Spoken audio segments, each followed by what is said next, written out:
لا إله إلا الله لا إله إلا الله محمد رسول الله ويا الله يا أنجاب ويا سادات يا حباب وأنتم يا أولي الألباب تعالوا وانصروا لله لا إله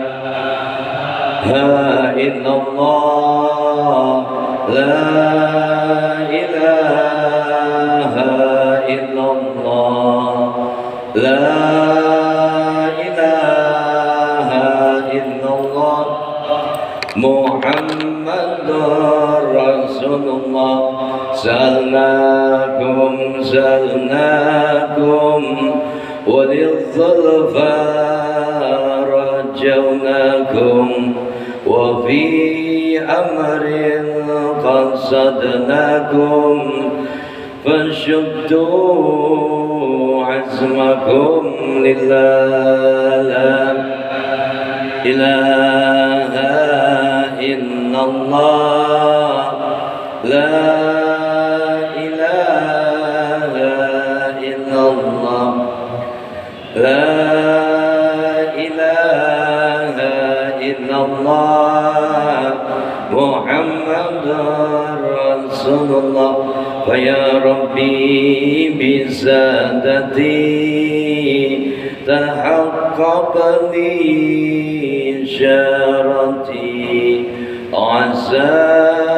عساتتي بشارتي ويصبو وقتنا لله لا إله إلا الله لا إله إلا الله لا إله إلا الله محمد رسول الله بكشف الحجب عن عيني ورفع البين من بيني وطمس الكيف والعين بنور الوجه يا الله لا إله إلا الله لا إله إلا الله لا إله إلا الله محمد رسول الله صلاة الله مولانا على من بالهدى جنى ومن بالحق أولنا شفيع الخلق عند الله لا إله إلا الله لا إله إلا الله لا إله إلا الله محمد رسول الله لا إله إلا الله لا إله إلا الله لا إله إلا الله يحيي القلب ذكر الله لا إله إلا الله لا إله إلا الله لا إله إلا الله محمد رسول الله اللهم صل وسلم وبارك عليه وعلى آله. السلام عليكم ورحمة الله وبركاته. بسم الله الرحمن الرحيم. الحمد لله رب العالمين، والصلاة والسلام على أشرف الأنبياء والمرسلين سيدنا ومولانا محمد وعلى آله وصحبه أجمعين. أما بعد، قال الله تعالى في كتابه الكريم وهو أصدق القائلين: أعوذ بالله من الشيطان الرجيم، بسم الله الرحمن الرحيم. وإذ أخذ ربك من بني آدم من ظهورهم ذريتهم وأشهدهم على أنفسهم ألست birabbikum qalu bala syahidna. Al-ayah. Sadaqallahul azim. Yang sama-sama kita muliakan, kita hormati Ketua DKM Masjid Baitur Rahman, yaitu Bapak Ustadz Asep Hidayat, dan juga segenap pengurusnya. Mudah-mudahan kesemuanya senantiasa diberikan kesehatan oleh Allah Subhanahu wa taala. Allah panjangkan umurnya, Allah luaskan rezekinya, sukses selamat dunia dan akhiratnya, amin ya rabbal alamin. Hadirin jamaah Masjid Baitur Rahman yang kesemuanya mudah-mudahan dirahmati dan dimuliakan oleh Allah Subhanahu wa taala. Masih kita berbicara seputar tentang ruh, ya. Jadi kalau ada orang yang bertanya tentang ruh, jawabannya gampang, Pak. Seperti apa yang telah kita pelajari kemarin, bahwasanya ruh itu adalah urusan Allah Subhanahu wa taala. Wa yas'alunaka 'anir ruh. Qulir ruhu min amri rabbi wa ma utitum minal ilmi illa qalila.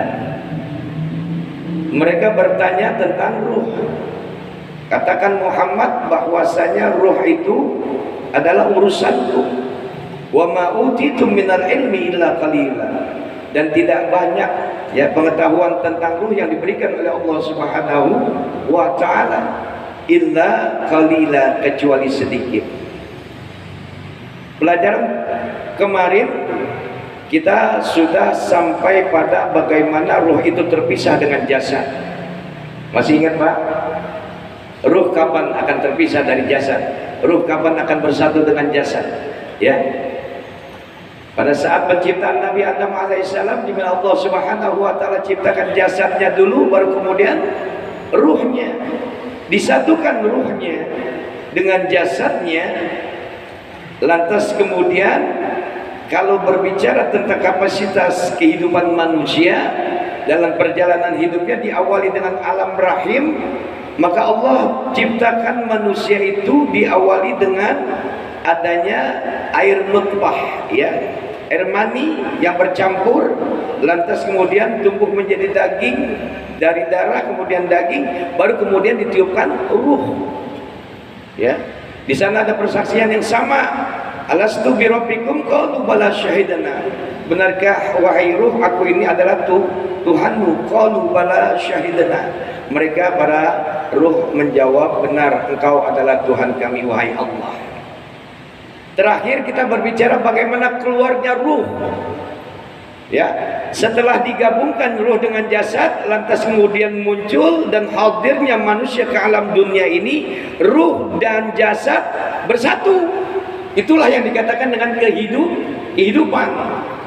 Ini karena kita pelajarannya adalah perjalanan hidup manusia. Dan saat manusia itu akan dimatikan oleh Allah Subhanahu wa taala, dalam peristiwa najahnya, dalam peristiwa kematiannya, dalam peristiwa sakaratul mautnya, maka di sana Allah akan pisahkan lagi tuh ruh dengan yang namanya jasad. Bagaimana kematian mereka, orang-orang yang beriman kepada Allah Subhanahu wa taala? Mereka dipisahkan dengan cara-cara yang baik. Karena orang-orang yang beriman kepada Allah Subhanahu wa taala percaya, yakin dia adanya dengan Allah Subhanahu wa taala. Saya sudah sering kali sampaikan nih, biar terus ingat ya. Bagaimana Allah Subhanahu wa taala ingatkan kembali kepada kita, innal ladzina qalu rabbuna Allah, sesungguhnya orang-orang yang mengatakan Tuhan kami adalah Allah, summastaqamu, kemudian dia istiqomah dalam imannya. Artinya apa? Perpaduan antara jasad dengan ruh diyakini dengan keimanannya kepada Allah Subhanahu wa taala. Nih, canggihnya kita Pak orang Islam. Mereka orang-orang yang kafir di luar sana nggak ada percaya seperti hal yang demikian. Kita adalah orang yang beriman kepada Allah Subhanahu wa taala, yakin bahwasanya jasad ini ada yang punya, ruh ini ada yang punya, makanya muncul iman kepada Allah Subhanahu wa taala. Rabbunallah, Tuhan kami adalah Allah. Summastaqamu, kemudian dia jaga keimanannya, keyakinannya dia tetap kepada Allah Subhanahu wa taala. Apapun kondisi keadaannya, ketika dia dimiskinkan oleh Allah Subhanahu wa taala, dia tetap punya iman, Tuhannya tetap Allah. Ketika dia dikayakan oleh Allah Subhanahu wa taala, dia tetap punya iman, Tuhannya adalah Allah. Ketika orang-orang yang beriman kepada Allah Subhanahu wa taala akan dimatikan oleh Allah Subhanahu wa taala, Allah katakan apa? Ya ayyatuhan nafsul mutmainnah, irji'i ila rabbiki radiyatan mardiyah wadkhuli fi ibadi wadkhuli fi jannati. Orang-orang yang beriman dipanggil dengan panggilan yang begitu lembut, dengan panggilan yang begitu tenang, panggilan yang begitu bersahaja, Pak. Wahai orang-orang yang beriman, dipanggil sama Allah. Ruhnya pun dipanggil dengan ketenangan. Kenapa? Karena waktu orang-orang yang beriman hidup di alam dunia, dia terus ibadah kepada Allah Subhanahu wa taala. Terus dia jaga imannya kepada Allah Subhanahu wa taala. Makanya ketika etape berikutnya pada saat kematian, ruh akan dilepaskan dari jasad seorang manusia, maka kuncinya satu, dia harus punya iman dan dia juga harus ibadah kepada Allah Subhanahu wa taala. Pembahasan kita terakhir, bagaimana orang-orang yang beriman itu ruhnya dijemput oleh Allah Subhanahu wa taala dengan 3 malaikat Allah yang didatangkan dari surganya Allah Subhanahu wa taala. Allah hadirkan tuh satu malaikat yang membawa kain kafan. Dibawain, Pak. Nanti Bapak mati tapi punya iman. Bapak mati tapi pernah ibadah sama Allah. Allah hadirkan tuh malaikat yang pertama membawa kain kafan. Untuk apa? Untuk membungkus ruh Bapak, dikemas dengan cara kemasan yang baik, dihadirkan kepada Allah Subhanahu wa taala, diperjumpakan dengan Allah Subhanahu wa taala. Malaikat yang kedua diturunkan oleh Allah Subhanahu wa taala dengan wangi-wangian misik, begitu harumnya. Saya sering kali sampaikan, saya pernah mendapatkan satu peristiwa seperti ini, Pak. Ada orang yang mau mati, kita talqin. Lantas ada jamaah yang bilang, ya Allah Pak Ustadz, tadi saya cium wangian. Ini johir hidungnya manusia yang mencium, Pak. Tapi kasat mata tidak mampu melihat hadirnya malaikat. Tapi dengan cara penciuman, itu malaikat lagi datang, dia hadirkan oleh Allah Subhanahu wa taala. Malaikat yang kedua bawa yang namanya minyak wangi dari surganya Allah Subhanahu wa taala. Dibungkus kain kafan dari surga, dikasih minyak wangi dari surganya Allah Subhanahu wa taala. Dinaikkan oleh malaikat yang ketiga, jumpa dengan langit yang pertama. Mereka malaikat-malaikat Allah yang ada tinggal di langitnya Allah yang pertama mengatakan, ini ruhnya siapa? Begitu wanginya, begitu nikmatnya, luar biasa. Langit satu memuji, memuliakan ruh orang-orang yang beriman. Langit kedua sampai langit yang ketujuh dipuji, dimuliakan oleh Allah Subhanahu wa taala lewat malaikat-malaikat Allah Subhanahu wa taala. Sampai kapan? Pada saat liqa Allah, berjumpa dengan Allah Subhanahu wa taala. Perpisahan pada saat ruh ditaruh ya di jasad manusia, terus kemudian dipisahkan pada saat kematian, disatukan lagi oleh Allah Subhanahu wa taala, dihadirkan ke surganya Allah, dipertemukan dengan Allah Subhanahu wa taala, diturunkan lagi untuk apa? Fayunabbiukum bima kuntum ta'malun. Di sana ada persaksian atas amal perbuatan. Disatukan ruh dengan jasadnya di alam kuburnya untuk mempertanggungjawabkan semua amal perbuatannya. Lewat pertanyaan malaikat, man rabbuka, siapa Tuhanmu, wa man nabiyuka, siapa nabimu, wa ma imamuka, siapa imammu, ma dinuka, apa agamamu. Orang-orang yang beriman akan menjawabnya, Pak. Siapa yang mampu menjawabnya? Tidak lain adalah amal ibadahnya. Orang-orang yang beriman ruhnya mondar-mandir surga, ya, untuk bisa hadir ke alam kuburnya. Itulah luar biasanya Allah Subhanahu wa ta'ala. Sementara mereka orang-orang yang kafir, ketika ruhnya akan dikeluarkan dari jasadnya, begitu luar biasa. Ukhruj, keluar kamu. Enggak ada lagi wa basyiru bil jannatil lati kuntum tu'adun. Orang yang beriman kan ketika mati dinampakkan surga, Pak. Udah bakalan dijemput oleh bidadari surganya Allah Subhanahu wa ta'ala. Sementara orang-orang yang ingkar kepada Allah Subhanahu wa ta'ala enggak bakalan bisa melihat surga. Yang dinampakkan adalah nerakanya Allah Azza wa Jalla. Enggak mau tuh ruh keluar dari jasadnya. Seolah-olah dipaksa, ukhruj, keluar kamu.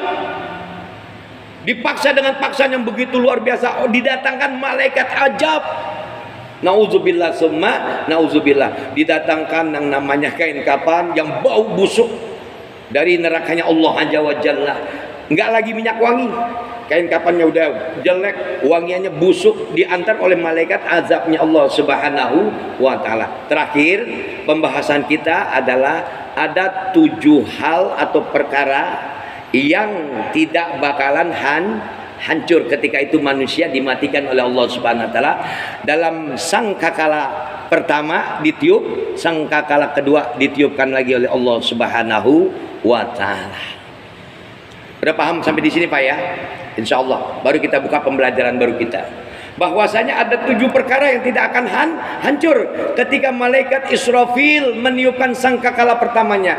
Idza zulzilatil ardu zilzalaha. Ketika Allah Subhanahu wa ta'ala jadikan bumi ini, keluarkan semua apa yang ada di dalamnya. Wa akhrajatil ardu asqalaha, dikeluarkan, menceritakan isi buminya Allah Subhanahu wa ta'ala. Keluar tuh semuanya. Menandakan adanya kiamat. Orang-orang yang beriman, Bapak percaya nggak ada kiamat tadi? Percaya nggak, Pak? Ya harus percaya. Ya, seringkali saya sampaikan lagi-lagi wa innas sa'ah la'atiyatul la raiba fiha. Sesungguhnya hari kiamat itu pasti terjadi. La raiba fiha, tidak ada keraguan di dalamnya. Jadi apa aja yang nggak hancur. Ketika malaikat Israfil meniupkan sangkakalanya, kembali lagi turuh, disatukan oleh Allah dengan jasadnya. Ini ilmu nih, Pak. Ya, luar biasa. Bangun, bangkit tuh semua jasad-jasad yang telah dipendam di dalam buminya Allah. Yang keluar pertama adalah Nabi Allah Muhammad sallallahu alaihi wasallam. Ini kita nanti umatnya diutamakan semuanya, insya Allah. Masuk surga duluan, dipanggilnya duluan oleh Allah Subhanahu wa ta'ala.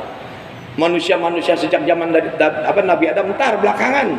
Inilah keistimewaan kita, kemuliaan yang diberikan oleh Allah Subhanahu wa ta'ala. Apa yang tidak hancur 7 perkara ini? Yang pertama arsy-nya Allah. Enggak bakalan hancur tempat di mana Allah bersemayam di sana. Jangan dibayangkan, Pak, ya. Karena akal kita nggak sampai.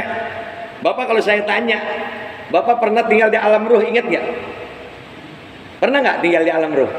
Dalam perjalanan hidup manusia, kita ini pernah tinggal di alam ruh. Pak, saya pernah ingat. Kenapa? Karena daya ingat kita terbatas. Allah kasih sedemikian. Pandangan manusia terbatas. Kita bisa lihat ke depan, tapi sampai situ aja tuh. Terbatas. Pendengaran kita juga terbatas. Karena ini dibutuhkan nilai iman di dalamnya. Yakin, Pak Ustadz, saya pernah tinggal di alam ruh. Karena ada persaksian dulu dengan Allah Subhanahu wa ta'ala. Nanti yang sesungguhnya, yang sebenarnya ini saya sampaikan. Ya. Ketika dikatakan idza zulzilatil ardu zilzalaha wa akhrajatil ardu asqalaha wa qala al insanu ma laha. Banyak manusia bertanya, ada apa ini? Setelah dibangkitkan bingung semuanya, Pak. Mencari sebuah syafaat, mencari sebuah pertolongan. Kita adalah umatnya Rasulullah sallallahu alaihi wasallam yang seringkali berselawat, mengharapkan apa? Mengharapkan syafaatul uzma. Nanti baginda Rasulullah sallallahu alaihi wasallam menjadi saksi atas selawat kita, dan kita semuanya akan mendapatkan syafaatul uzma dari baginda Rasulullah sallallahu alaihi wasallam. Yakin gak, Pak? Insya Allah kita harus yakin. Karena yang mampu menyelamatkan kita bukan orang lain, bukan ayah kita, bukan ibu kita, tapi Nabi kita, Nabi Muhammad Shallallahu Alaihi Wasallam. Makanya tuh kita diajarkan untuk musyahadah, asyhadu an la ilaha illallah wa asyhadu anna Muhammadur Rasulullah. Ini saya akan satukan bagaimana dengan ilmu fikihnya, ya insya Allah. Karena ini harusnya tugasnya Ustadz Zumarah.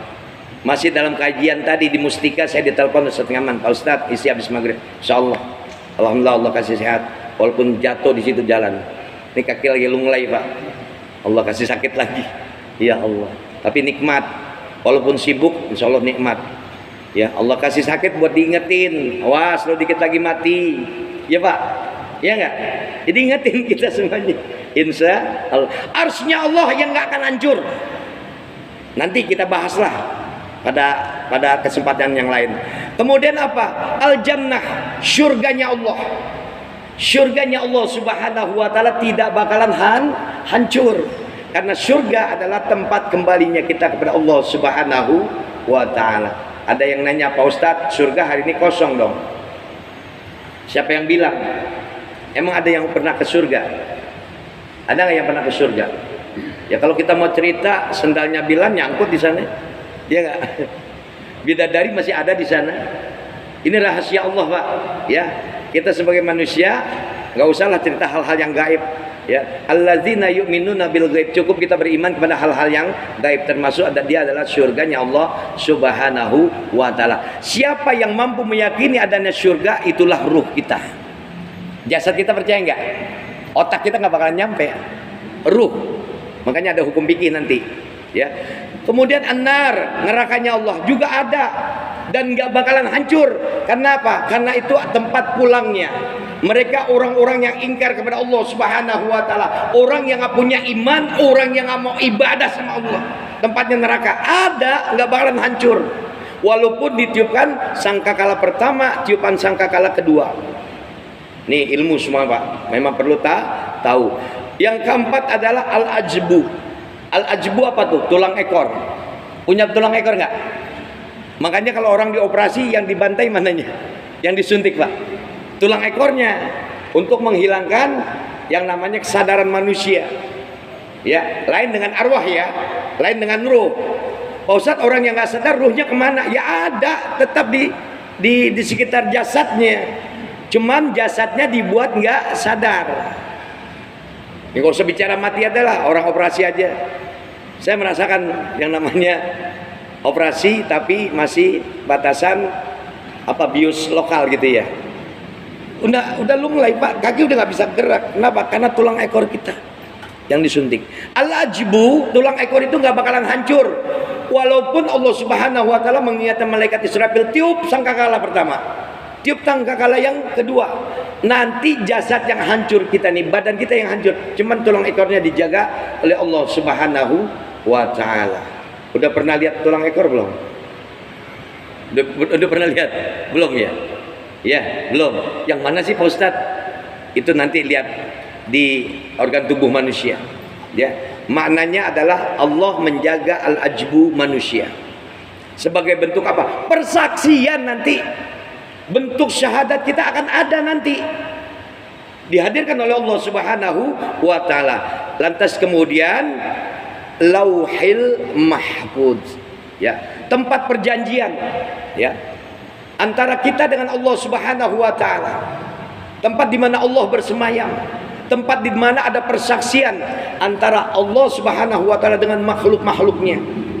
Ya. Ini kalau dibayangin nggak usah dulu deh Pak ya, karena ilmu kita nggak bakalan sanggup. Kita udah paham aja dah. Ar-asy-nya Allah, lauhil mahfuznya Allah. Ya, kita pernah bikin perjanjian di sana. Lantas kemudian al-qalam, ini pena kita nih. Ya, semuanya bersaksi bagaimana ketika Adam dihidupkan oleh Allah Subhanahu wa taala. Wa idz qala rabbuka lil malaikati inni ja'ilun fil ardi khalifah. Qalu ataj'alu fiha may yufsidu fiha wa yasfiku dima wa nahnu nusabbihu bihamdika wa nuqaddisu lak. Apa kata Allah? Qala a'lam. Hanya aku yang tahu. Bicaranya Allah lewat kalamnya Allah. Itu yang dijaga oleh Allah Subhanahu wa taala. Dan kita tidak akan pernah tahu bentuk kalam Allah yang sebenarnya. Kalian manusia nggak bakalan ada yang tahu. Qala a'lamu ma la ta'lamun. Kalian nggak bakalan tahu. Makanya Adam diciptakan dan diajarkan oleh Allah Subhanahu wa taala dan mampu menyebutkan semua makhluk-makhluk Allah. Nanti deh kita cerita tentang risalah Nabi Adam alaihi salam. Lantas kemudian apalagi ruh. Ini yang paling penting. Ruh itu tidak akan hancur. Ya. Paham sampai di sini, Pak? Kemarin terakhir di situ ya, kita pembahasannya tentang ruh. Saya mau tanya, pernah nggak ngelihat ruh Bapak sendiri? Belum pernah lihat. Tapi yakin nggak ada ruh di dalamnya? Saya berhadapan dengan Bapak. Saya bisa melihat Bapak karena adanya mata. Tapi mata tidak akan bekerja kalau nggak adanya ruh, arwah kita. Contoh, orang yang mati matanya ada nggak? Ada nggak kira-kira? Bisa ngelihat nggak? Kalau orang mati, terus bisa melek aja. Kira-kira Bapak takut nggak? Ya kabur pasti. Itu ada mayat hidup. Ya. Artinya apa? Ruh itu menjadi rahasia Allah Subhanahu wa taala. Makanya kalau saya tanya nih, kita gabungkan dengan ilmu fikih. Ketika Bapak sholat, saya mau tanya, ya. Ketika Bapak sholat buat siapa, Pak? Saya mau tanya. Apa karena nggak enak sama Pak Asep sebagai ketua DKM? Percuma Bapak sholat. Apa karena Bapak pengen masuk surganya Allah Subhanahu wa taala? Bapak sholat. Hah? Semua udah dijamin orang Islam, insya Allah orang beriman masuk surga. Jadi kalau berbicara tentang sholat, tentang ibadah dah, ya, wabil khusus sholat. Sholat itu untuk apa sih Pak? Saya tanya. Dasarnya satu, ketika Allah Subhanahu wa taala menciptakan Nabi Adam alaihissalam sampai dengan Nabi Isa alaihissalam, satu patokannya. Sampai literatur sempurna tentang ibadah sholat itu adanya di zaman Nabi Muhammad SAW. Dan perintah ibadah sholat ini khusus, nggak seperti innamal khamru wal maisir wal ansabu wal azlam. Sesungguhnya minum-minuman keras, makan, adu nasib, judi dan lain sebagainya haram hukumnya. Ketika ayat ini turun, minuman keras ditumpahin tuh, makanya kota Mekah banjir dengan minuman keras. Tapi ketika ibadah sholat yang diperintahkan adalah Nabi Muhammad SAW, lantas kemudian sampai kepada umatnya Rasulullah SAW. Dipanggil Nabi Pak, dijemput. Sebelum ketemu dengan Allah, masuk sampai Sidratil Muntaha, berjumpa dengan Allah, dibelah dulu dadanya, dibersihkan dulu. Maknanya apa? Nih, jasad dan ruh akan kita lihat perpaduannya. Jasad orang-orang yang najis, yang kotor, ruhnya pasti kotor. Udah dijamin Pak. Hasad, dengki, iri, munafik. Apalagi? Ya, itu ada pada jasad orang-orang yang kotor ruhnya. Makanya kita dipanggil dengan panggilan yang tenang tuh, ya ayatuhan nafsul mutmainnah. Khusus untuk kita umatnya Nabi.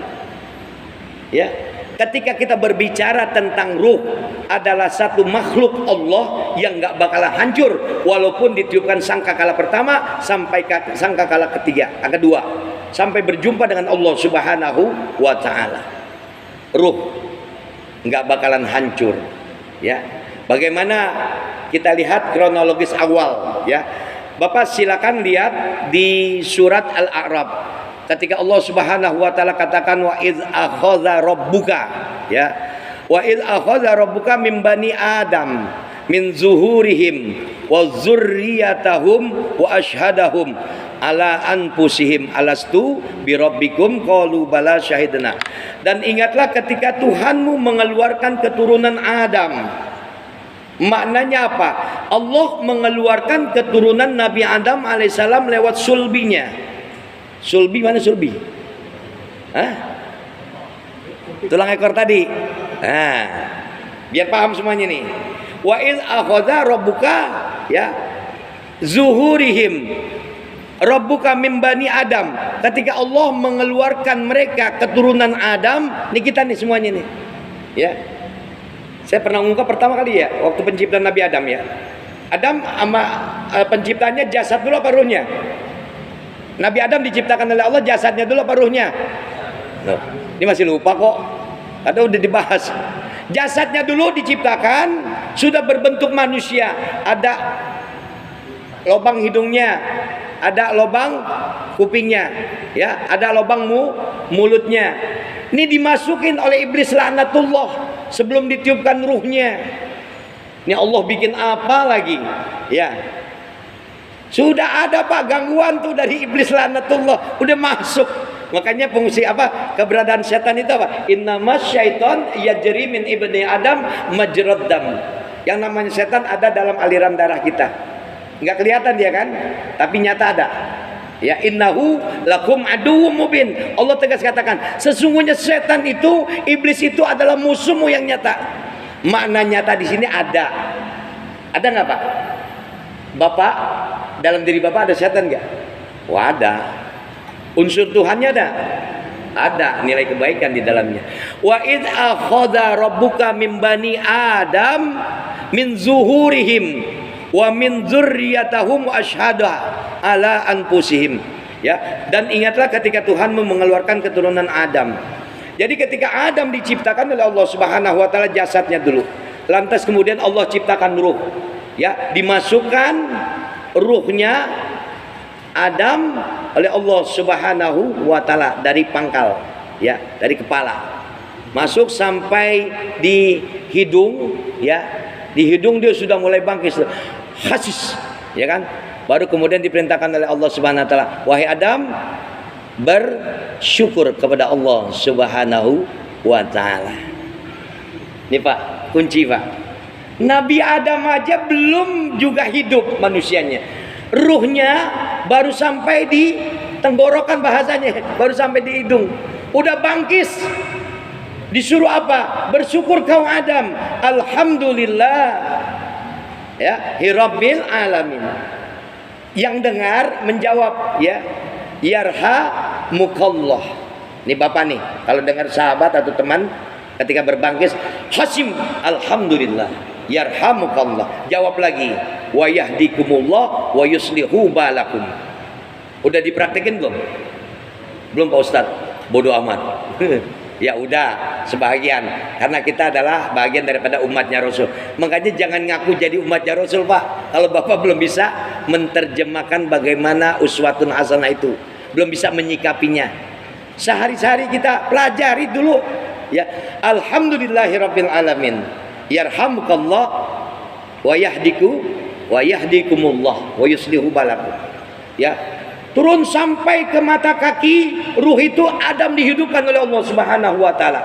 Baru kemudian Allah elus pundaknya Nabi Adam, ya.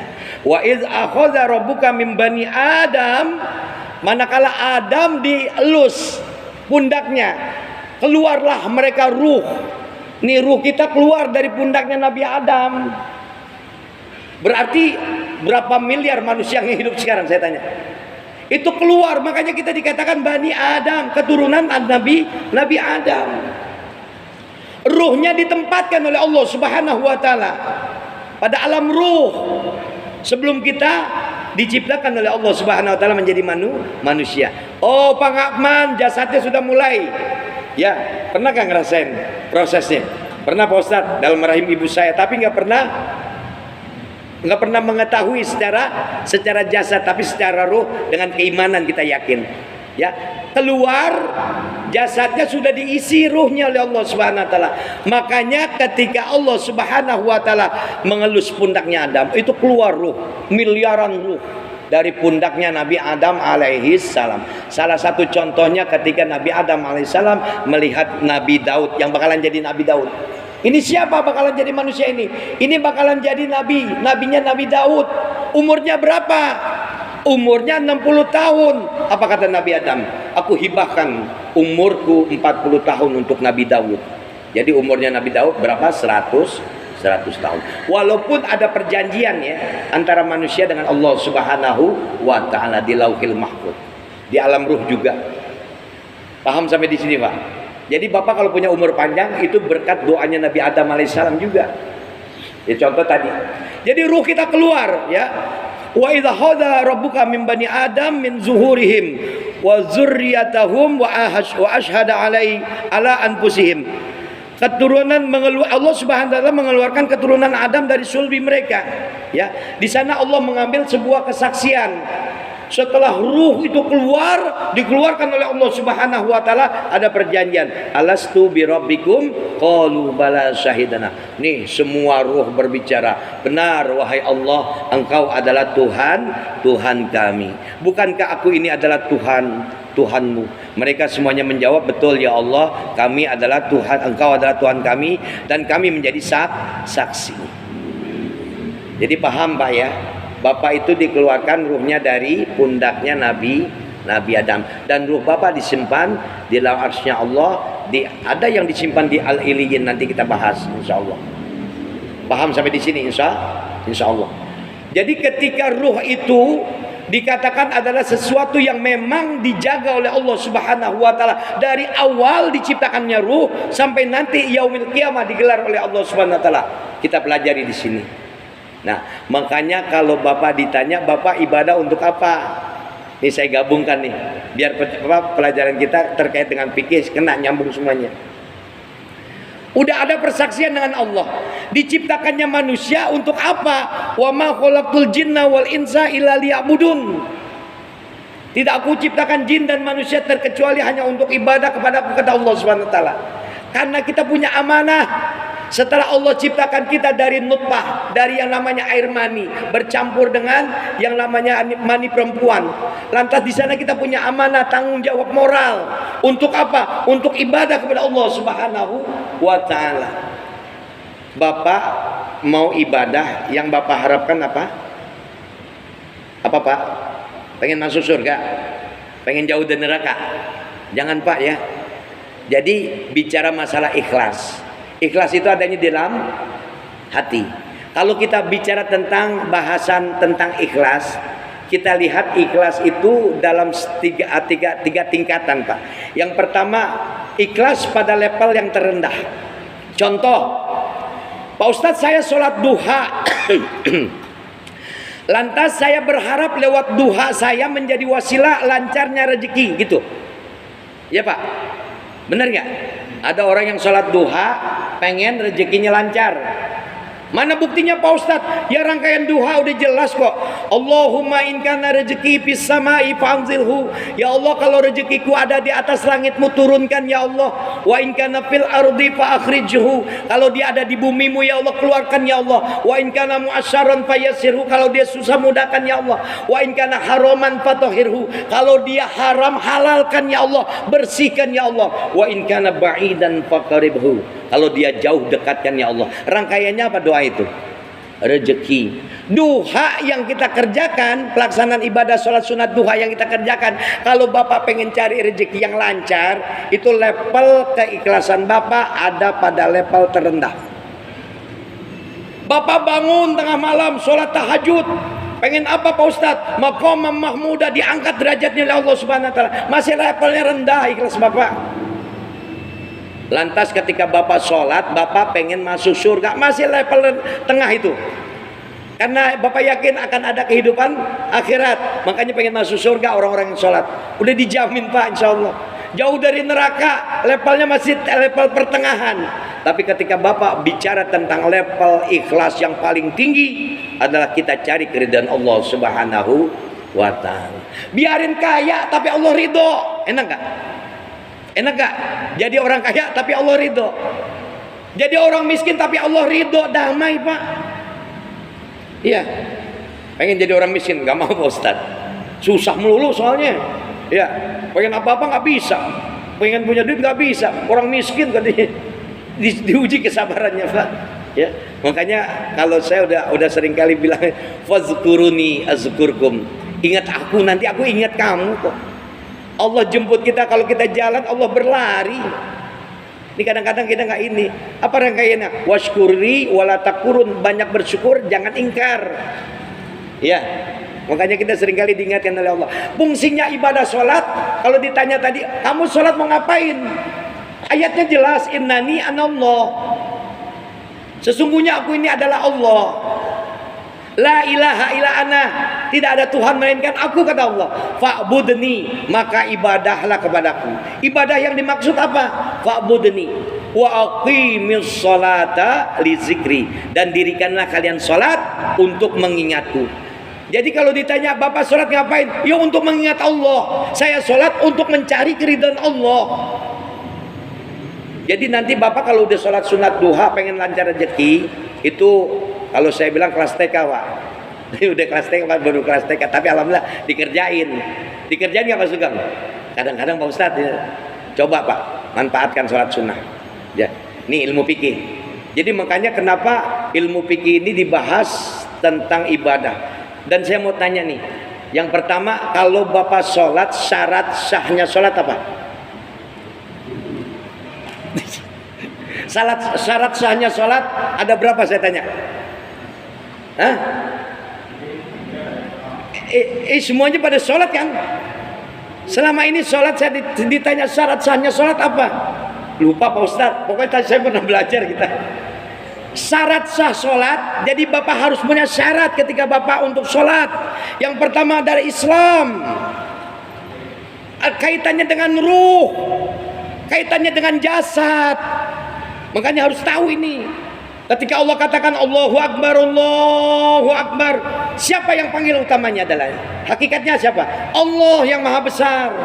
Di sana dibutuhkan konteks iman, di sana dibutuhkan konteks ruh. Yang percayakan ruh. Ada orang hidup, matanya melotot, kupingnya lebar, hidungnya mancung. Dengar ajan, dengar gak? Ini bukan cerita bohong ini. Dengar ajan gak? Ruhnya kepanggil gak? Makanya syarat utama orang sholat adalah Islam. Kalau dia ngaku musyahadah asyhadu an la ilaha illallah wa asyhadu anna Muhammadur Rasulullah, saya bersaksi tidak ada Tuhan melainkan Allah, dan saya yakin dan saya bersaksi tidak ada nabi, ya, Nabi Muhammad adalah utusan Allah. Panggilannya adalah panggilan ruh. Makanya manusia itu diciptakan dengan dua. Yang pertama ruh, yang kedua adalah jasadnya. Ruhnya terpanggil, jasadnya gerak gak? Gerak. Karena otaknya main. Kalau bicara tentang urgensi sholat atau pentingnya sholat, kenapa? Karena di antara urgensi sholat, yang pertama, sholat itu adalah tiang agama. Siapa orang yang meninggalkan sholat, siapa orang yang berani meninggalkan sholat, itu artinya dia telah merubuhkan tiang-tiang agama. Rubuh Pak rumah kalau nggak ada tiangnya. Islam juga akan hilang kalau nggak ada sholat. Ini jangan main-main. Makanya manusia itu diciptakan dengan jasad, dengan ruh. Dikit lagi Pak. Lantas apa syarat yang kedua? Oi, sholat Pak. Syaratnya nggak ngerti gimana sih? Islam balik, berakal, ya, berakal. Jadi fungsi atau urgensi sholat adalah ibadah yang abadi. Kenapa dikatakan ibadah yang abadi? Karena orang-orang yang mengerjakan sholat dia punya akal. Sakit Pak Ustadz, masih punya akal nggak? Masih, wajib sholat. Pincang Pak Ustadz, punya akal, wajib sholat.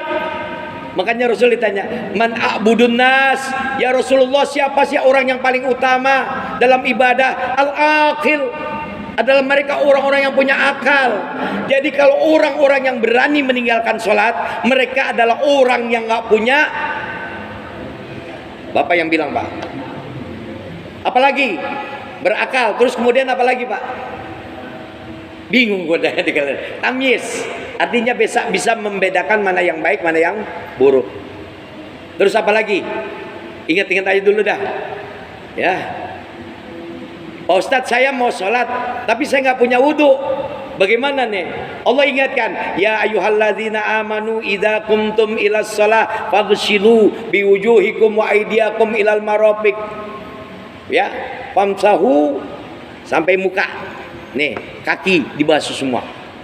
Yang dipanggil siapa? Ya ayyuhalladzina amanu, orang-orang yang beriman. Jasadnya dipanggil, ruhnya dipanggil, karena dia musyahadah kepada Allah Subhanahu wa taala. Dia mau mendirikan sholat. Satu, Islam. Dua, balik, berakal. Terus tamyiz, harus punya wudu. Bersih, maknanya bersih dari hadas besar, hadas kecil. Bapak habis junub, belum mandi, ntar dulu jangan sholat. Mandi dulu, mandinya mandi junub. Tapi udah mandi Pak Ustadz, belum wudhu. Ya wudhu dulu. baru kerjain sholat. Sah nggak sholatnya? Sah. Terus apa lagi? Hoi. Ya Allah, inilah Islam. Cinta sama Islam, cinta. Sholat. Apa sholatnya? Bingung. Jadi ada 9 tuh Pak. Jadi setelah wudhu, lantas kemudian masuk waktu. Isya nih, udah ajan nih Pak Ustadz. Ya, inna salata kanat alal mu'minina kitaban mauquta. Sesungguhnya sholat itu telah ditentukan waktunya. Subuh 4:30 umpamanya, zuhur jam 12. Siapa yang bermain di sana? Ruh. Diingatkan ruh kita, terpanggil gak ruhnya? Terpanggil. Jasadnya bergerak gak? Bergerak. Insya Allah dia imannya bagus, Islamnya cakep. Masuk waktu. Apalagi? Habis masuk waktu. Hah? Habis waktu menghadap kiblat. Jadi Rasul pernah salat Allahu Akbar, matanya menengadah tuh ke langitnya Allah. Sampai Allah turunkan satu ayatnya.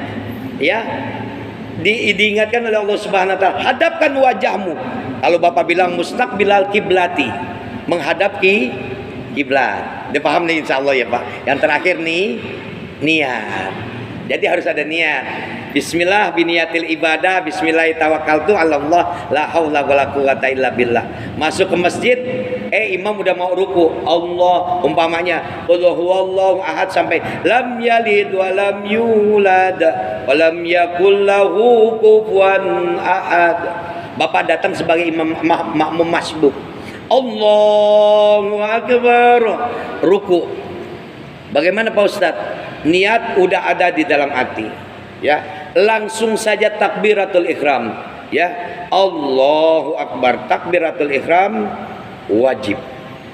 Jadi Allahu akbar ketika ngangkat harus jahar Pak, jelas. Untuk kuping kita jangan terlalu keras sampai satu RT dengeran, jangan. Allahu akbar. Ruh bicara di sana. Konteksnya adalah iman kepada Allah. Kan jangan main-main kalau bicara ruh. Ya, di sana fungsi seorang Islam, di sana fungsi orang yang beriman.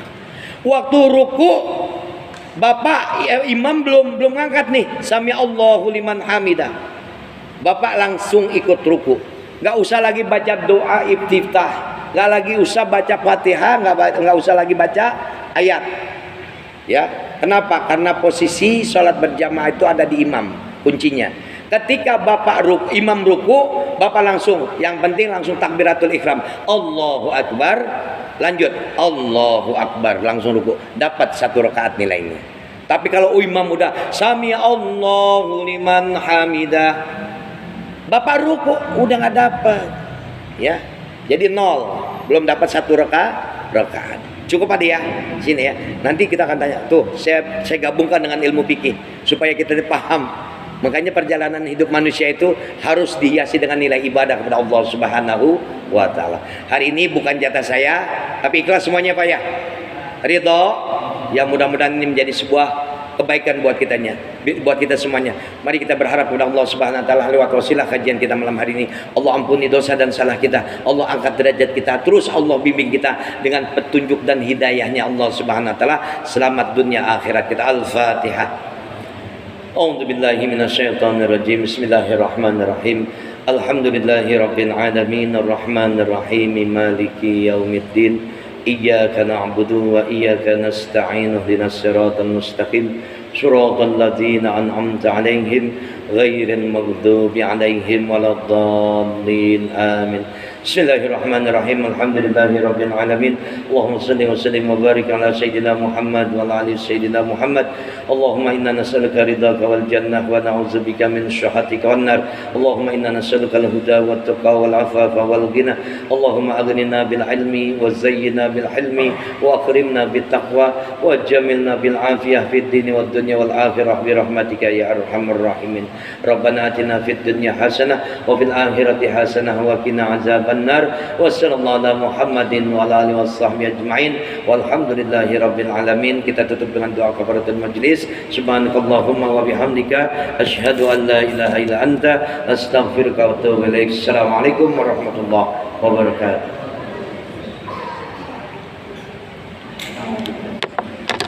Allahu Akbar, Allahu Akbar, Allahu Akbar, Allahu Akbar. Asyhadu an la ilaha illallah. Asyhadu an la